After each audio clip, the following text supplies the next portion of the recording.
del paciente que está tomando varios medicamentos de diferentes grupos y cómo podríamos entender esas diferencias. Recomendaciones para ir diligenciando como ese resumen que ustedes hacen en esa tablita. Coloquen no mucho detalle que los vaya a confundir, sino que les ayude. Como por grupo la familia tiene unas características similares, podrá ser que el tiempo de acción es diferente del alprazolam al midazolam, el tiempo de inicio de acción, ¿sí o no? Sí, son diferentes. Eso, por ejemplo, hace que su uso terapéutico también sea diferente. El tiempo de acción, lo que dura actuando el medicamento, ¿es igual? Tampoco.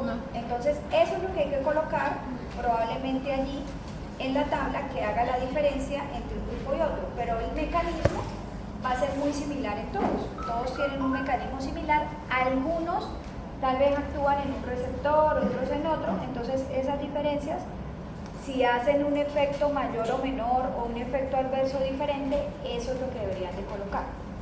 Otro grupo de medicamentos. Perdón, no, ¿cuáles otros? Anticonvulsivantes. Listo. Los anticonvulsivantes tienen diferencias porque sí son, todos sirven para un mismo uso terapéutico, pero los mecanismos de acción cambian. Entonces lo mismo, habrán unos en presentación oral, otros en presentación endovenosa, otros en presentación mixta, o sea que pueden encontrar como ambos. Entonces eso también haría como la diferencia en que se le deja o no se le deja al paciente. ¿Listo? ¿Qué otros medicamentos vimos? Antipsicóticos.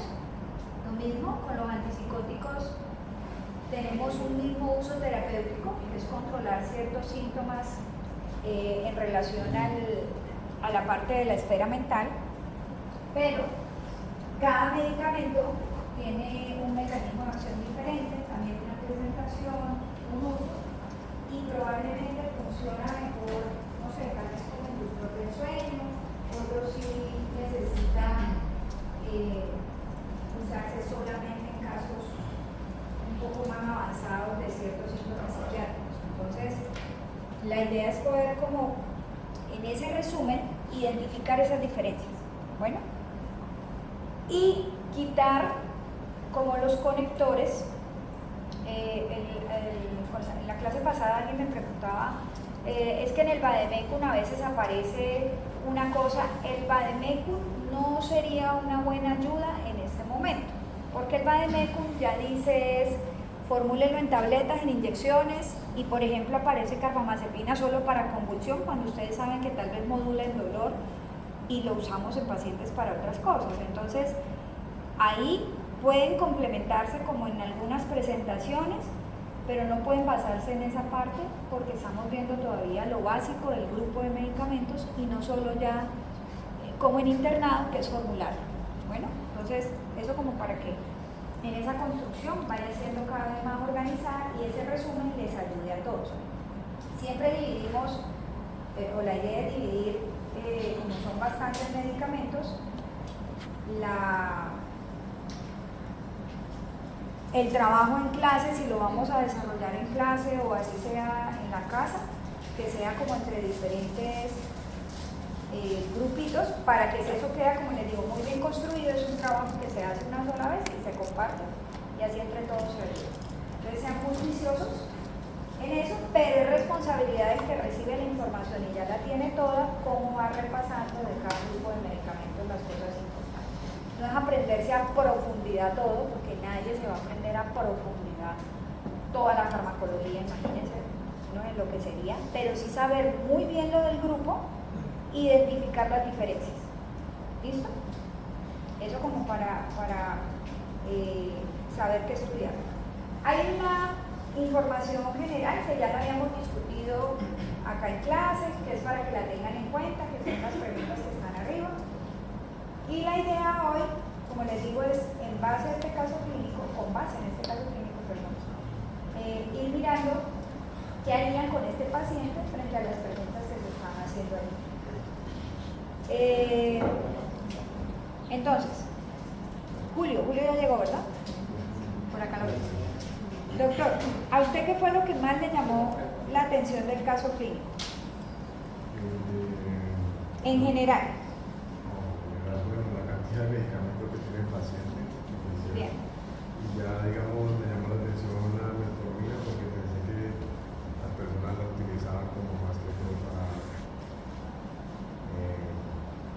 quemar lo que es el tejido graso.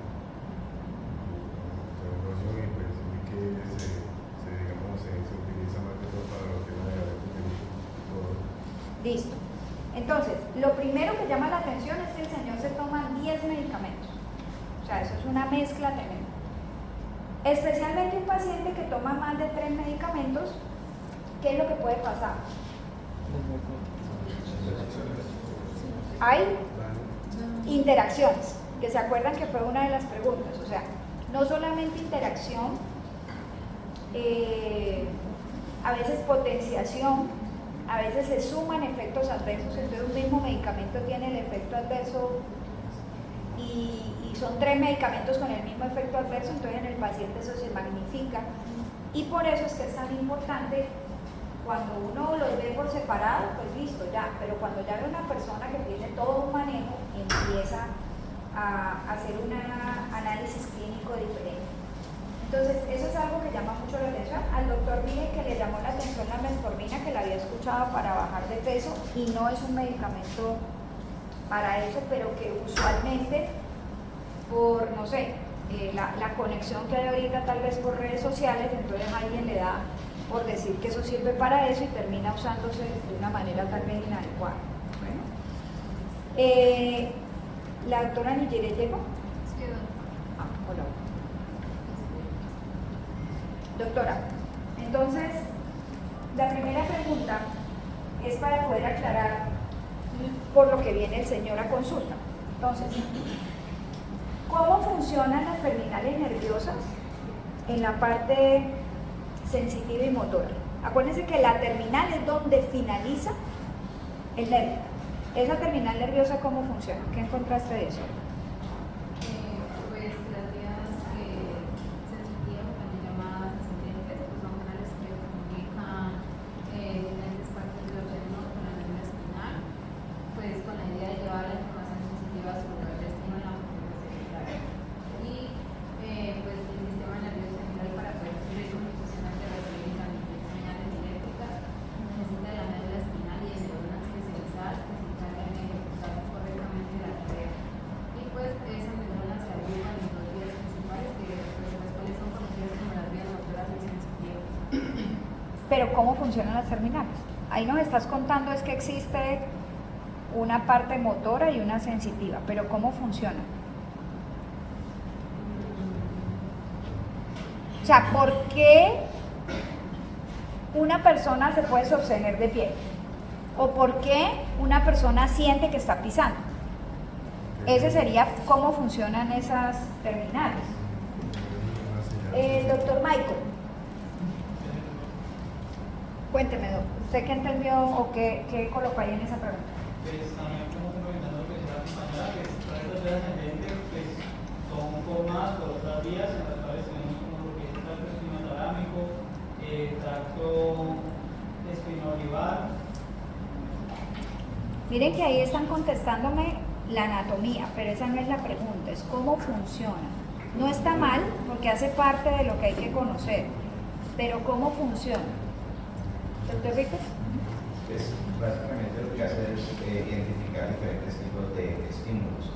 Entonces ahí tenemos los mecanorreceptores, los termorreceptores, los nociceptores y los quimioreceptores, que cada uno de ellos pues, tiene una función específica. Los mecanorreceptores es todo lo que es tacto, presión específicamente. Los termorreceptores pues la temperatura, frío, caliente. Los nociceptores el dolor.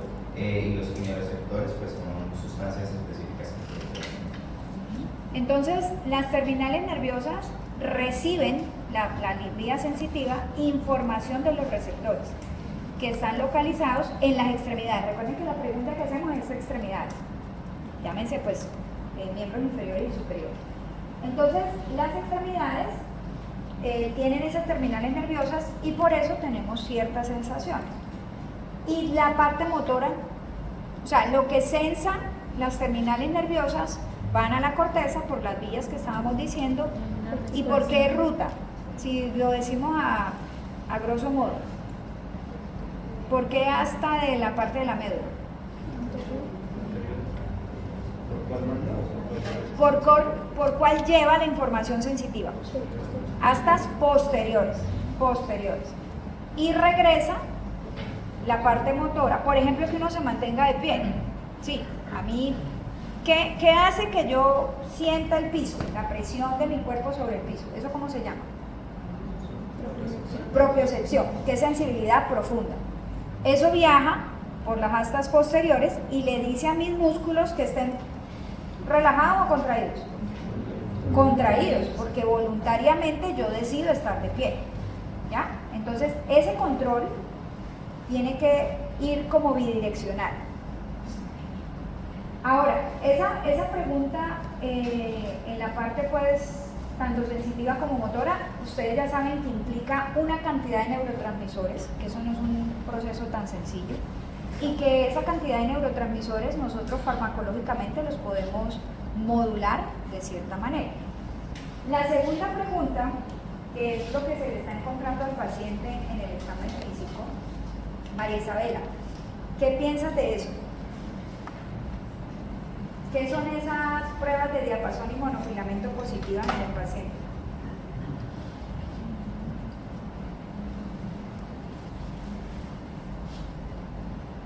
María Isabela. ¿Dónde está? ¿No está? Sí estaba, ¿no? María Isabel Enríquez. Ah. ¿Qué contestaste ahí?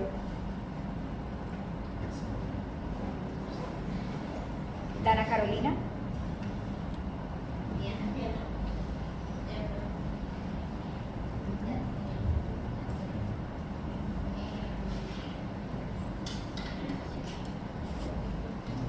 ¿Qué eran esas pruebas? ¿Cuál vas a decir? ¿Diapasón o monofilamento?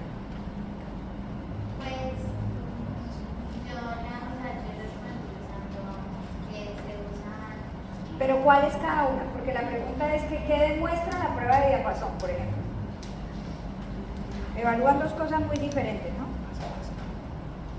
Esa es la que evalúa la presencia de alguna neuropatía periférica.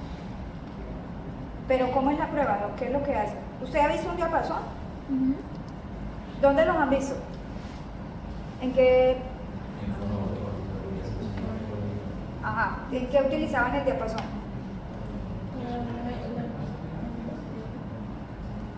Bueno, Natalia.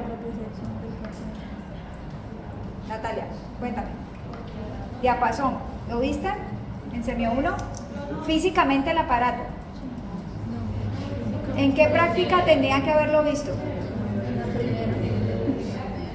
En órganos de los sentidos, ¿no? ¿Por qué? Los que sí la vieron, ¿cómo la usaron? Porque era para la propiocepción del paciente, pero nunca, en realidad nunca lo usaron como tal, pero sí vieron la vez. No, pero en órganos de los sentidos, ¿por qué se usa? ¿Quién lo vio? Yo lo he visto, ¿no? Ajá. Sí. Pero pues, imágenes y videos, la teoría dice que una prueba de diapasón es una prueba vibratoria, ¿sí? Entonces, ¿qué se hace? En el dedo, el alus o el... Pero el aparato, ¿cómo es? Esa es como un pero sin la punta del dedo, es pues, ¿ya? ¿Pero alguien lo vio alguna vez físicamente? Sí, la doctora que lo vio, ¿cómo era? Pues es como así, es así, viene cada uno lo coge del centro. Busquen ahí diapasón, pues, para que lo vean. Y uno lo toca y Es eso un vibra. metal grueso, ¿ya? Eso vibra. Tiene como dos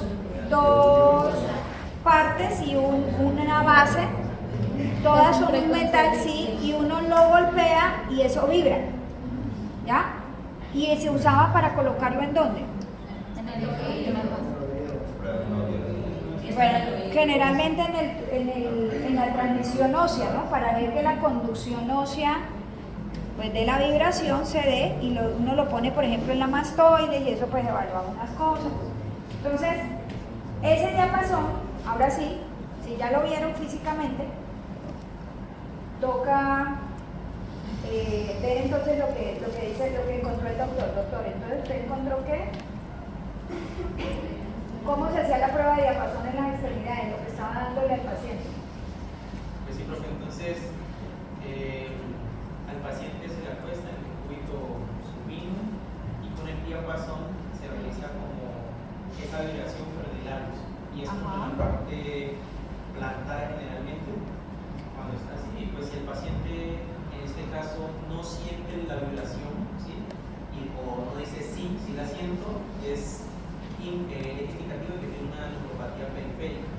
O sea que es positiva la prueba. O sea, si el paciente siente, es negativa. Esto es al contrario. O sea, si el paciente siente la vibración, la prueba dio negativa. Si el paciente no siente, la prueba es positiva. O sea que en este caso el paciente le dio que no sentía la vibración en ambas piernas, pues que es donde le evaluaron. Entonces se coloca también en las prominencias óseas, y eso significa que no está sensando esa parte de propiocepción, porque es sensibilidad profunda. Listo. Y la prueba del monofilamento Santiago Nicolás. Se hace para evaluar el daño neurológico o neuropatía periférica, y puede ser causado por afecciones como la diabetes. ¿Pero cómo se hace?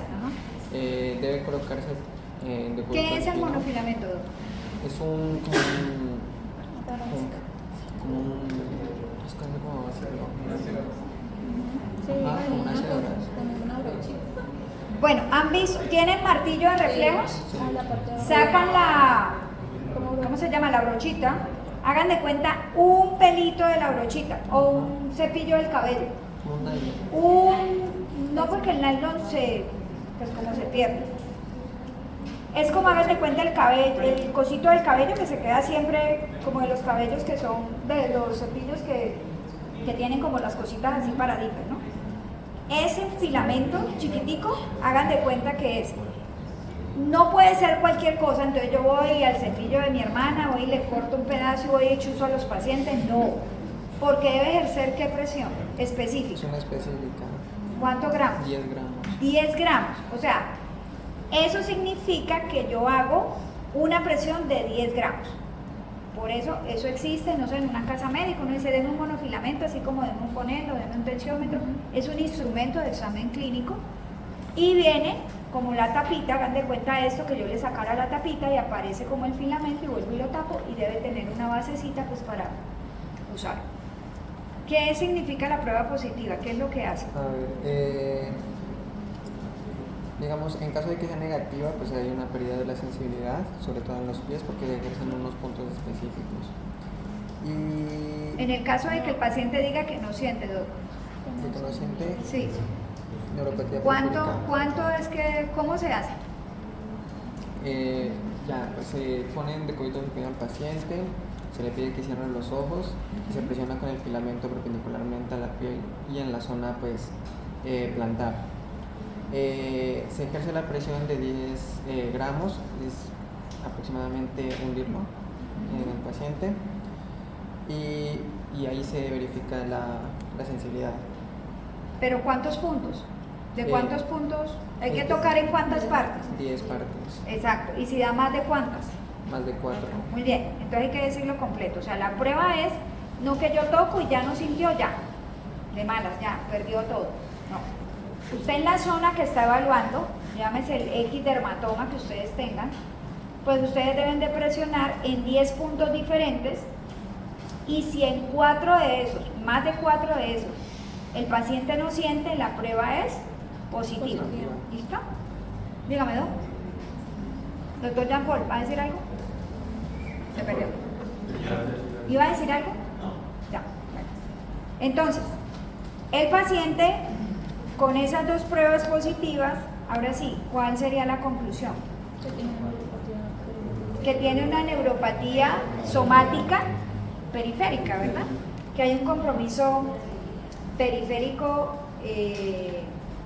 al menos sensitivo. Bueno,